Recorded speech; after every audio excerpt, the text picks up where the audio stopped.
Hey guys, it's Antonio back at it again with Gladiator Disc Golf. Thanks for watching this next episode.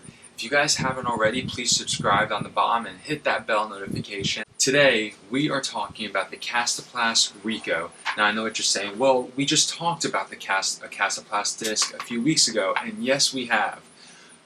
But this disc is so different than the other Kastaplast disc that we talked about, which was the Berg. We're talking about the other putter in Kastaplast lineup called the Reko. And the Reko is everything the Berg is not, okay?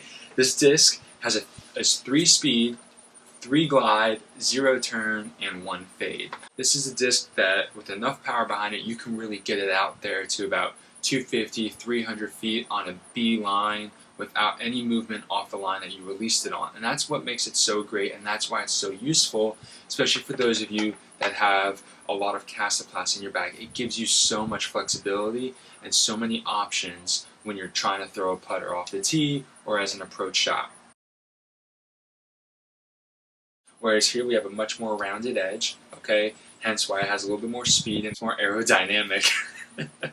Alright, but it also has a little bit of a micro bead on the bottom, so for those of you who really like putting or throwing beaded putters, this is definitely a great disc to look at. Now, whereas the Berg is more stable to overstable, especially depending on the plastic that you're using, the Reko, I would say, is more stable to understable, and that's why it's a great counterpart, because you have both shots in 2 discs. You see, with the Reko, it's going to fly straight with just a little bit of fade when it's new, but then once you really beat this in, especially in the K3 plastic, which is their Kastaplast's base plastic, when you rip on this, as it gets beat in, you're going to have to start to release it on a little bit more hyzer so that it'll fly straight. Unless, of course, you want that anhyzer shot going right-hand, backhand. And that's a great shot, especially if you're tucked into the woods, you know, you had an errant drive, or just a poor fairway shot. It's a really great disc to help you get out of trouble. It has all the glide that you need to land safely in the fairway, and it won't skip on you, similarly to the Berg. I've loved having these discs in my bag. I've had them for several months now, especially this green K1 Reko, and it's just been an excellent disc for me. It's been so helpful off the tee.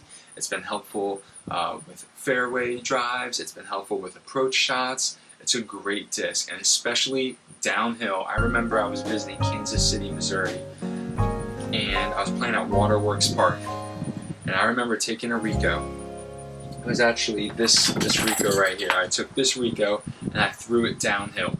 Now at that time I had this Reko and one of my Bergs in the bag, and I wish I took the Berg because I overthrew the hole by about 40 feet with the Reko because it just kept gliding and gliding and gliding. And this is a great putter for drives and a great putter for upshots. So enough about that. Let's watch some field work.